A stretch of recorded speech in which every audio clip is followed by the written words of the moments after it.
Bonjour à toutes et à tous, Emmanuel Correia. Aujourd'hui, je vais vous présenter les techniques de base de la désintégration dans Photoshop. Nous allons passer de cette image-ci à cette image-là. Mais avant, il faut qu'on aille faire l'image. Donc, je vous invite à me suivre pour une petite balade dans un lieu qui est magique. On se retrouve ensuite dans le studio pour faire le montage. Allez, c'est parti.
Ouf, voilà, après cette balade mémorable, au boulot.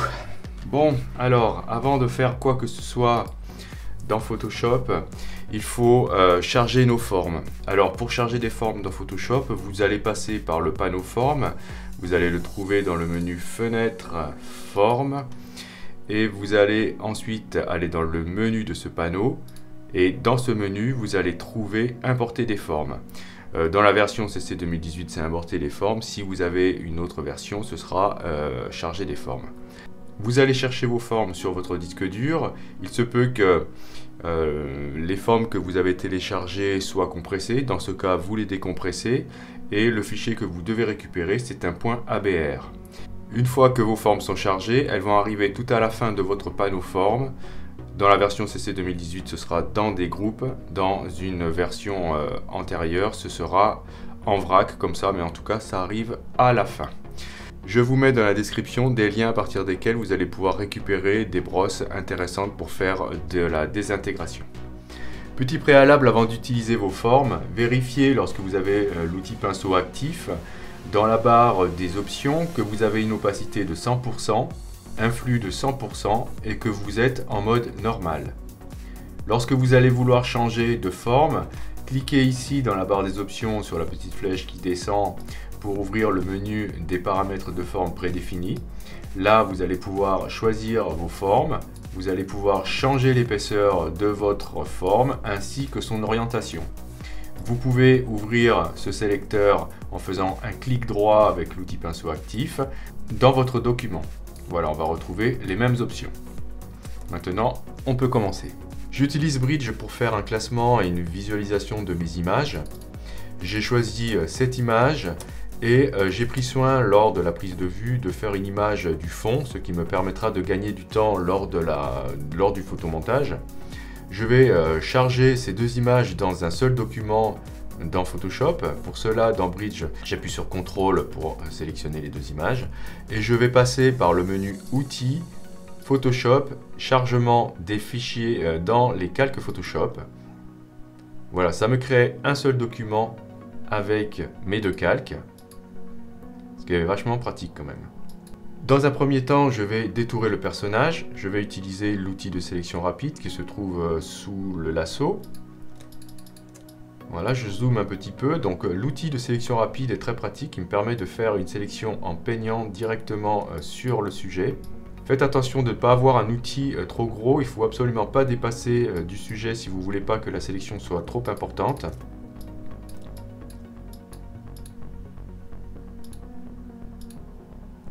Si vous voyez comme moi là que vous avez une sélection qui est un peu trop grosse, vous allez supprimer de la sélection en appuyant sur Alt. Vous voyez que maintenant vous êtes en mode suppression de la sélection.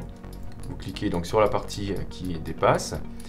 Et là, entre les deux jambes, j'ai aussi de la sélection alors que je ne devrais pas en avoir. Je vais réduire la taille de mon outil. Sur PC, vous avez une combinaison de touches qui est très pratique pour changer la taille de votre outil. C'est Alt, clic droit. Sur Mac, ce sera CTRL, Alt, clic gauche. Voilà, et je vais peindre en appuyant sur Alt à cet endroit-là pour supprimer de la sélection. Voilà, le but, c'est vraiment de détourer uniquement le personnage.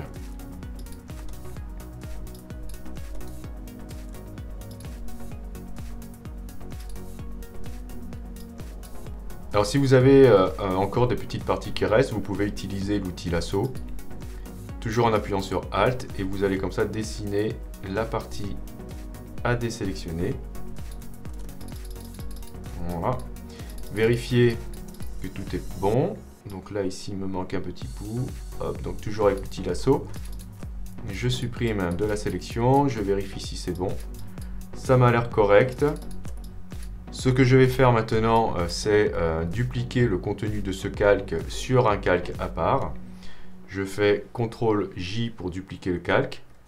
Vous voyez que ça m'a créé un calque avec uniquement le contenu de ma sélection. Je peux supprimer maintenant le calque en dessous, je n'en ai pas besoin. Je le glisse à la poubelle depuis le panneau calque. Et maintenant, nous allons travailler à partir de ça. Si lors de votre prise de vue, vous n'avez pas prévu de faire une image juste pour le fond, ou si vous récupérez une image sur internet, vous allez devoir reconstruire le fond une fois que vous aurez détouré votre personnage. Je vais vous montrer comment faire. Admettons que je sois dans ce cas de figure, vous allez récupérer la sélection que vous venez de faire. Pour cela, vous allez appuyer sur la touche CTRL et cliquer sur la vignette du calque sur lequel vous avez le personnage qui est détouré. En faisant ça, vous récupérez la sélection. Ensuite, vous allez élargir un petit peu cette sélection en allant dans le menu Sélection, Modifier, Dilater, et vous allez rentrer ici une valeur en pixels afin d'agrandir la sélection. Donc tout dépendra de la résolution de votre image. Ici, je pense que 10 pixels, cela suffira. Vous cliquez sur OK. Ensuite, vous allez revenir sur le calque d'en dessous.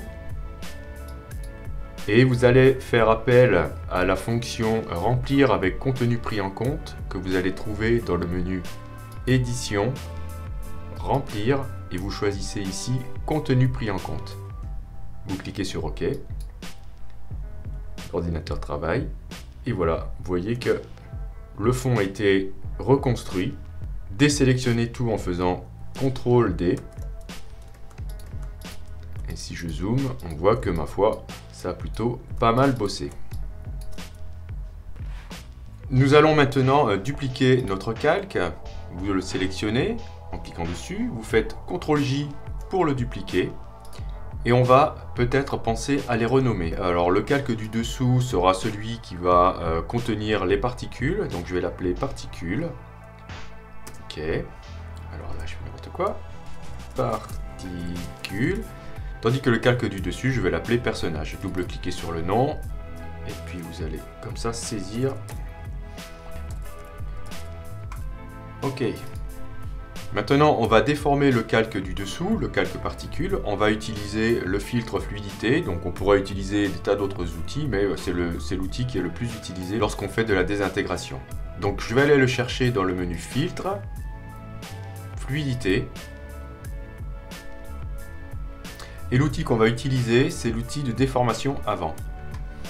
Vous pouvez faire varier la taille de l'outil, soit en passant ici sur les options de l'outil pinceau, soit en utilisant les raccourcis qu'on a vus tout à l'heure avec l'outil de sélection rapide. Je vais zoomer un petit peu et on va déformer notre personnage.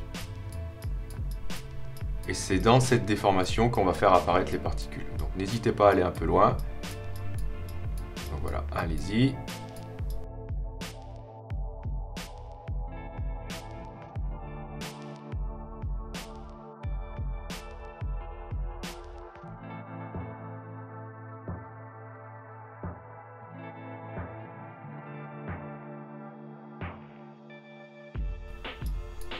Voilà, une fois que c'est terminé, vous appuyez sur OK.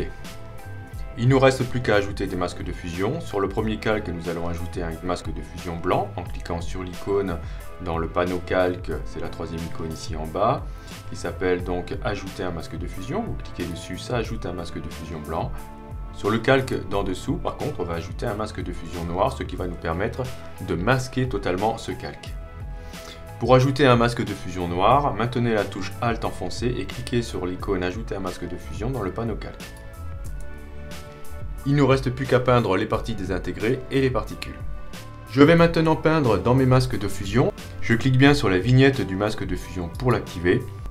Et je vérifie que je peins bien en noir pour être sûr que vous avez bien du noir et du blanc dans vos couleurs d'arrière-plan et de premier plan.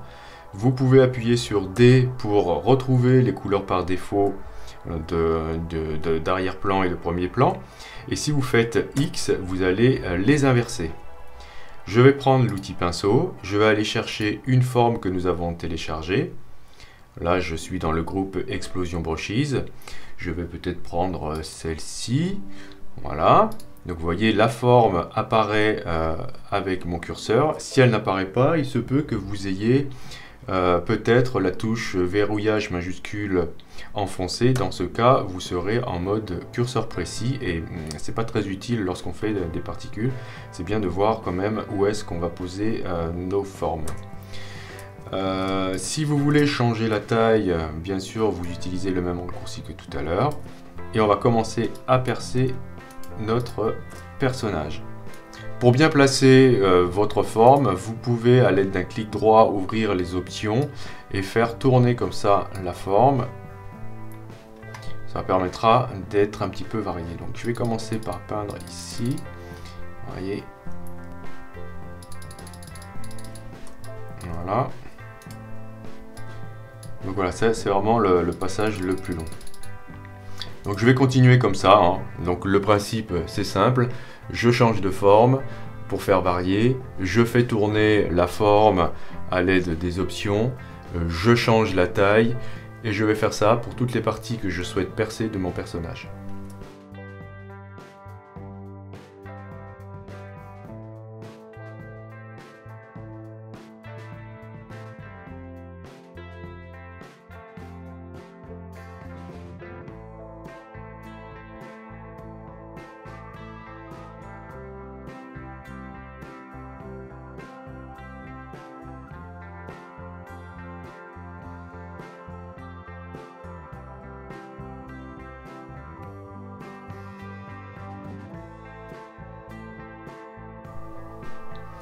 J'en ai terminé avec cette étape. Ce que je vais faire peut-être, c'est ajouter un peu de densité dans le masque de fusion. Si je maintiens la touche Alt et que je clique sur la vignette du masque de fusion, je vois mon masque de fusion apparaître à l'écran. On voit qu'il y a des zones qui manquent un petit peu de densité.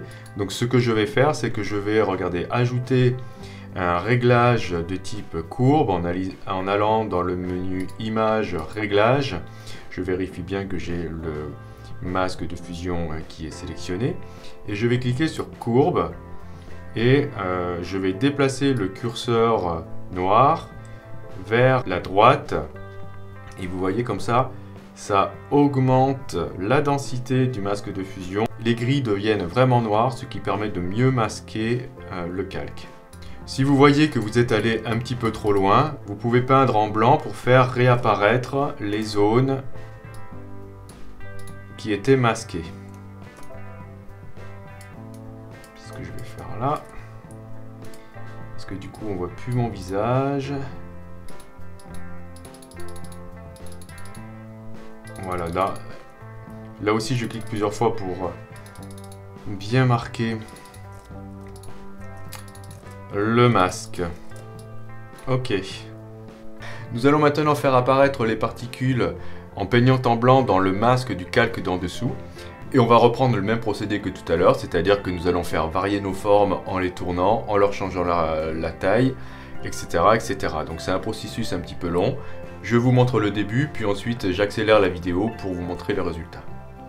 Donc là je vais ajouter des particules. Voilà, vous voyez déjà, ça donne un petit effet sympa. Je fais varier ma forme.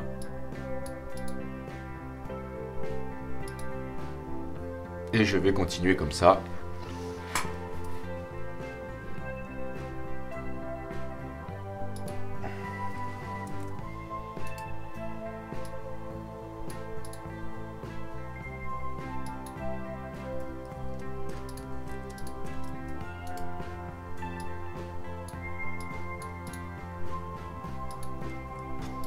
On peut aussi augmenter la densité du masque de fusion, comme tout à l'heure en ajoutant un réglage de type courbe sur le masque. Cette fois-ci, on va déplacer le curseur blanc vers la gauche. Ça va augmenter la densité du masque. Voilà, on va peut-être pas aller trop loin pour éviter de voir les formes de notre déformation apparaître. Voilà, je vais m'arrêter là. Tac. Et ça me donne un effet comme cela.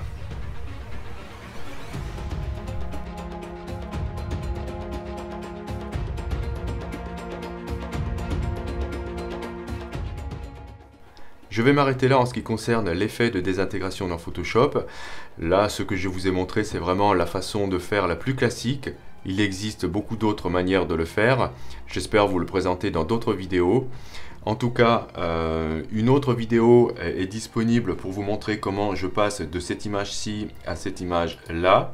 Vous voyez, donc j'ai ajouté une ombre portée, j'ai ajouté un petit peu de flou dans le fond pour qu'on puisse bien détacher le modèle du fond. J'ai ajouté aussi du flou dans les particules, un petit effet de vignettage et j'ai changé les couleurs. Voilà, donc ça fait l'objet d'une autre vidéo que vous retrouverez dans la playlist. Je vous remercie d'avoir suivi cette vidéo. On se dit à la prochaine pour un autre tuto.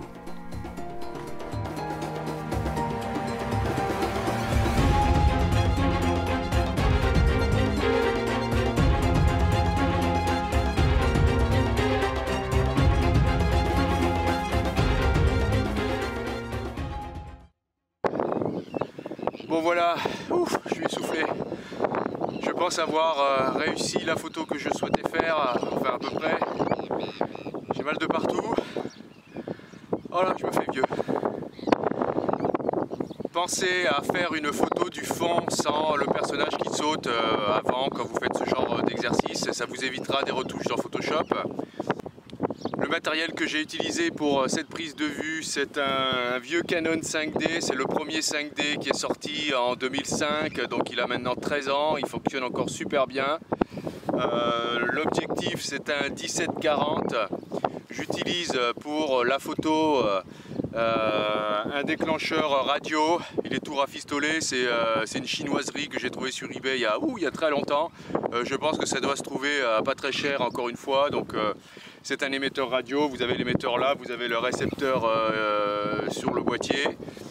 Et ma foi, ça fait son job, c'est très simple à utiliser et c'est très pratique.